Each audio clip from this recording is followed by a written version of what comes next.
막 죽어라 앞만 보고 달려왔는데 대학교를 와보니까 자기 꿈을 모른다, 그래서 허탈하다라고 하시는데 저는 조금 공감을 못해요, 그거에.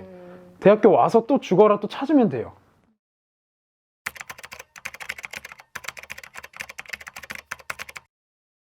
네, 안녕하세요. 세종대학교 미디어 커뮤니케이션 학과에 재학 중인 김양진이라고 합니다. 네, 안녕하세요. 저는 2020년 세종대학교로 편입을 한 24살 김윤영입니다. 안녕하세요. 저는 한국외대 중국 언어문화 전공 그리고 미디어 커뮤니케이션 방송 영상 뉴미디어를 전공하고 있는 길라잡이 1기 정민주입니다. 나노신소재 공학과로 입학을 했는데 이제 1학년을 마치고 미디어 커뮤니케이션 학과로 전과를 했습니다. 저는 세종대학교 미디어 커뮤니케이션 학과에 재학 중이고요. 편입 전에는 미국의 캘리포니아에 있는 웨스트힐스 커뮤니티 컬리지에서 경영학을 공부를 했습니다. 전과는 말 그대로 과를 옮기는 거예요. 그래서 기존에 있던 학번과 학년은 그대로 가져가되 기존에 있던 과에서 새로운 과로 바뀌는, 그걸 전과라고 간단히 말씀드릴 수 있을 것 같아요. 만약에 이중 전공을 떨어지는 친구들이 있다던가 자기가 학점을 2개를 듣기에는 너무 부담이 된다 하는 학생들은 부전공을 많이 넣고 있습니다. 이제 저 같은 경우에는 꿈이 정치부 기자예요. 그래서 원래는 이제 바로 신문방송학과로 와야 되는 건데 제가 있던 고등학교가 과학 중점 고등학교여가지고 이과를 엄청 팍팍 밀어줬어요. 그리고 따로 반을 만들어서 더 빡세게 더 강하게 공부를 시키기도 하고, 그래서 생각을 한 게 우리 학교에서 문과로 대학교를 가는 것보다 이과로 가는 게 더 수월하겠다. 대학교에 가서 전과를 해서 내 꿈을 찾아야겠다. 그래서 전과를 고등학교 때부터 생각을 했고 이제 대학교를 입학해서 바로 전과를 했습니다. 저 같은 경우에는 학교를 졸업하고 나서 또 공부를 더 하고자 해서 편입을 한 이유도 있고요. 그 전에 경영학을 전공을 했었는데 다른 전공을 배워보고자 이제 미디어 커뮤니케이션 학과로 편입을 하게 된 것 같습니다. 가고 싶었던 과가 미디어 커뮤니케이션 과였는데 수능 점수에 맞춰서 학교에 들어가다 보니까 중국어를 전공을 하게 됐어요. 그래서 부전공으로라도 영상을 좀 공부하고 싶다 해서 이제 부전공은 미컴으로 넣게 되었습니다. 제가 전과를 했잖아요. 게다가 공대에서 사회대로 이과에서 문과로 전과를 했는데 주변 분들한테 조언 드리는 게 최후의 보루다. 지금 과가 마음에 안 든다고 전과하면 안 돼요. 왜냐하면 그 과를 가기까지의 수많은 고민들이 있었을 거예요, 개인의. 그 시간을 생각해보고 지금의 자기의 상황을 생각을 한 다음에 충분한 고려 끝에 내 미래의 꿈은 뭘까? 라는 생각과 합쳐서 전과를 하는 게 중요하다고 생각을 해요. 그래서 홧김에 전과를 하면 돌아갈 수 없으니까 그 점은 조심해야 될 것 같습니다. 저는 영어 실력이 제일 중요하다고 생각을 하는데요. 편입을 하려면 영어 하나만 공부를 하게 돼요. 근데 그 영어 하나가 정말 전문적인 영어 단어들부터 시작을 해서 거의 박사 수준의 영어 실력이 필요하기 때문에 영어 실력이 제일 중요하다고 말할 수 있겠죠. 공부를 일단 2배 더 열심히 해야 되는 것 같아요. 아예 다른 분야를 2개를 공부를 하는 거니까 본전공 학생들을 따라잡으려면 더 또 열심히 공부를 해야 되는 경우들이 많더라고요.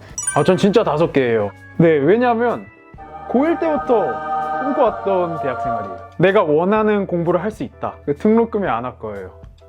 그리고 좋은 점은 저는 뭐였냐면 진짜 거짓말 1도 안 보태고 너무 재밌어요, 공부를 하는 게. 기존에 1학년을 나노신소재 공학과에 있었을 때는 좀 괴리감이 있었죠. 꿈은 기자인데 원하지 않는 공부를 돈을 주고 하니까. 근데 이제 전과를 하니까 너무 좋은 거죠. 돈 내고 다닐 만하다. 현재 만족도는 3점이라고 하겠습니다. 왜냐하면 지금 학교를 못 나오고 있는 상태라서 사이버 대학교를 왔나 싶기도 하고 조금 그런 점이 조금 아쉽긴 합니다. 편입의 장점이라는 거는 학교를 바꿀 수 있다는 거? 저는 4개. 제가 중국어보다는 미컴을 더 하고 싶었는데 어쩌다 보니 약간 중국어를 하게 된 경우라서 부전공을 하고 있는 게 너무 만족스럽습니다. 가장 큰 장점은 저처럼 전공이 조금 안 맞은 친구들도 새로운 전공을 또 공부를 해볼 수 있다는 점도 있고요. 근데 공부량이 조금 많기는 해요. 여러 가지로 공부를 해야 되고 뭐 새로 아예 공부를 해야 되는 부분들도 많아서 조금 치이기는 해요. 일단은 공부를 정말 열심히 해야 돼요. 죽어라 열심히 해야 돼요. 그 다음에 사실상 저는 전과를 했기 때문에 드리는 말씀은 대학교에 올라와서 찾아도 된다라고 생각을 하거든요. 주변에서 그런 말을 해요. 막 죽어라 앞만 보고 달려왔는데 대학교를 와보니까 자기 꿈을 모른다. 그래서 허탈하다라고 하시는데 저는 조금 공감을 못해요. 그거에. 대학교 와서 또 죽어라 또 찾으면 돼요. 그러면 또 길이 있고 충분히 방법이 많기 때문에 일단은 공부를 정말 열심히 하시고 이제 또 수능 끝나고 시간이 참 많으니까 그때부터 또 공부한 만큼이나 자기 진로에 대해서 고민을 한다면 저처럼 행복한 대학생활을 보낼 수 있지 않을까. 별 5개. 네, 별 5개짜리 네, 그런 생각을 해봅니다. 만약에 자기가 원하지 않는 과에 들어오게 됐다고 해서 낙담할 게 아니라 자기가 할 수 있는 여러 가지 일들이 있습니다. 뭐 전과라든지 복수 전공이라든지 편입을 할 수도 있고 그런 방법들이 있으니까 그런 점들을 좀 알아주셨으면 좋겠습니다. 저는 광고 쪽 아니면 광고 쪽에서 영상 편집하는 것들 그런 쪽을 생각하고 있는데 뭐 엄청 제가 딱 원하는 꿈은 아직까지는 없는 것 같아요. 찾아가는 중이죠.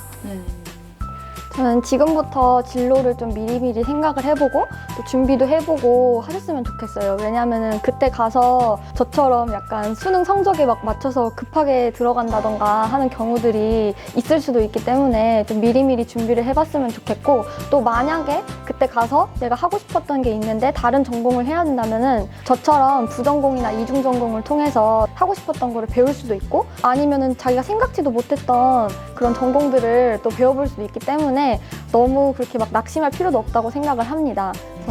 그리고 저는 부전공, 이중전공처럼 이렇게 2가지 전공을 다 하는 게 오히려 자신의 실력을 좀 더 높이고 경쟁력을 높일 수 있는 길이라고 생각을 해요. 그래서 내가 무조건 이 과에만 들어가서 이 과만 공부를 하겠다라는 생각보다는 좀 더 폭넓게 생각을 또 한번 해봤으면 좋겠습니다. 네, 여러분의 미래를 응원합니다. 화이팅! 화이팅!